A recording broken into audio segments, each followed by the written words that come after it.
ఆంధ్రజ్యోతి పేపర్లో ఒకసారి మనము వార్తలు చూసినట్టయితే అమెరికా ఆ 3 దేశాలు కొలంబియా, మెక్సికో, క్యూబాలపై టార్గెట్ ఎందుకు అని చెప్పి ఒక వార్త ఇవ్వడం జరిగింది. సో వెనిజులా తరహాలోనే ఈ 3 దేశాలపైన చర్యలు చేపడతామని చెప్పి హెచ్చరించిన ట్రంప్ అన్నమాట. సో ఆ దేశాలు ఏంటంటే కొలంబియా, మెక్సికో, క్యూబా.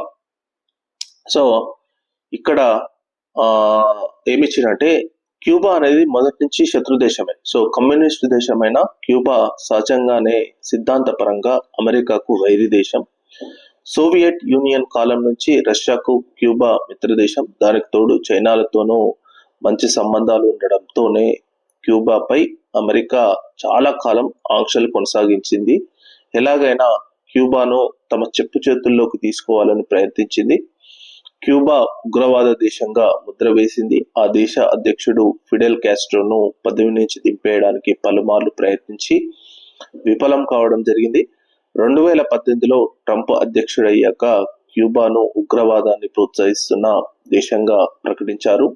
వెనిజులా నుంచి వద్దన్న చమురు కొనుగోలు చేసిందంటూ ఆంక్షలు కఠినతరం చేయడం జరిగింది. సో మనం ఇక్కడ గమనిస్తే ఇవన్నీ లాటిన్ అమెరికా దేశాలు అన్నమాట. Colombia, Mexico, Cuba. సో ఈ 3 దేశాల పైన అమెరికా కన్నంటూ ఒక వార్త వేయడం జరిగింది. ఇంకొకటి ఏంటంటే దమ్ముంటే మదూరోలో నన్ను పట్టుకో అని చెప్పి ట్రంప్ కు కొలంబియా అధ్యక్షుడైన గుస్తావో పెట్రో సవాల్ విసరడం జరిగింది అనమాట. సో గతంలో ట్రంప్ ను కూడా సవాల్ చేసిన మదూరో. సో ఇప్పుడు కొలంబియా అధ్యక్షుడైన గుస్తావో పెట్రో. సో ఇతను కూడా ఏమంటుండంటే దమ్ముంటే నన్ను పట్టుకో అని చెప్పి ట్రంప్కి అయితే సవాల్ విసురుతుండు. సో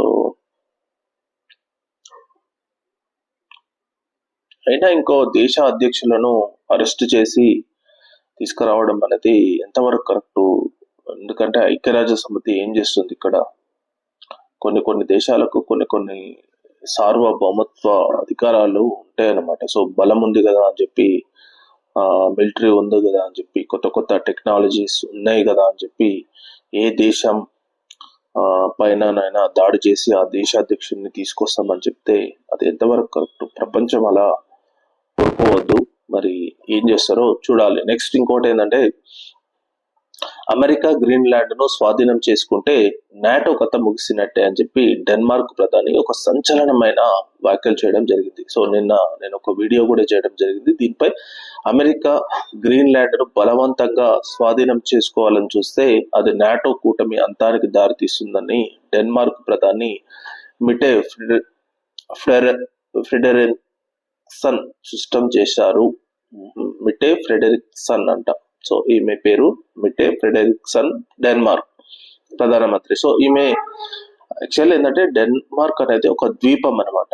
అదొక దేశం కాదు, ఒక ద్వీపం. సో ఆ ద్వీపంలో స్వతంత్రంగా లోకల్ బాడీ గవర్నమెంట్ ఉన్నా కానీ విదేశీ వ్యవహారాలు, రక్షణ మాత్రం డెన్మార్క్ ఆధీనంలో ఉంటుంది. కానీ ఇప్పుడు అమెరికా ఆ ద్వీపంపై కన్నేసి అది పూర్తిగా అమెరికా ఆధ్వర్యంలో ఉంచేటట్టు చేయడం జరుగుతుంది అనమాట. సో దీనిపై వాళ్ళు చెప్తున్న ఏంటంటే అంటార్కిటికాలో రష్యా, చైనా ఆధిపత్యం పెరుగుతుంది. సో దాన్ని కంట్రోల్ చేయడానికే ఇదని చెప్పి వాళ్ళు చెప్పడం జరుగుతుంది అనమాట.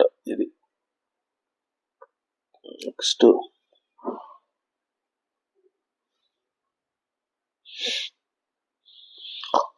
సో ఇది మేజర్గా న్యూస్ అనాలిసిస్.